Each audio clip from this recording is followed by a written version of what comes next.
Рапиден скок бележи бројот на граѓани кои побарале амбулантски прегледи.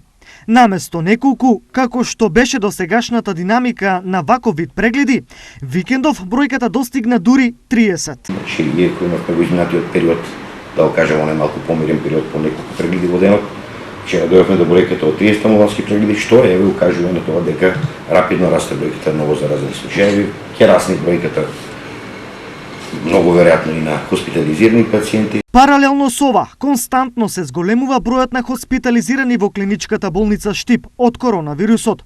Во последната недела просечно по 2 лица на ден завршуваат на лекување. Во моментот, во модуларната болница на инфективниот оддел во клиничка болница Штип, имаме 16 пациенти, тие се хоспитализирани, од кои 15, буквално сите, се на кислородна поддршка. Реална загриженост за состојбата во овој момент нема, но загриженост има од она што доаѓа, бидејќи предвидувањата не се воопшто добри. Искористам приликата уште еднаш да упатам апел до сите оние кои што се двоумат дали да се вакцинираат, дека тоа долгорочно е решението кое што ќе не спаси од короната, а до сите оние кои што не се вакцинирани, па и на оние вакцинираните да се придржуваат до мерките кои што во целиот изминат период ги кажуваме. За заштитна маска, за избегнување на поголеми слободи, за дезинфекција и за држење дистанца, се со цел да не се доведеме во ситуација да овој, еве да го наречеме ако е веќе четврти бран, да не биде уште полош од третиот.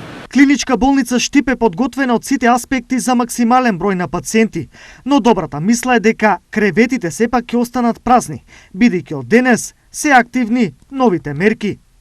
За разлика од Штип, во Делчево овие денови бројот на случаи на новозаболени лица е помал. Впрочем, бројот на прегледи се сведува на 1 до 2. Јас можам да кажам одговорно дека и да имаат некакви симптоми не се многу тешки. Еве сите што се позитивни и без симптоми и со симптоми ги сликаме на рентген затоа што болеста ги напаѓа сите органи, меѓутоа најповеќе се страдаат белите дробови.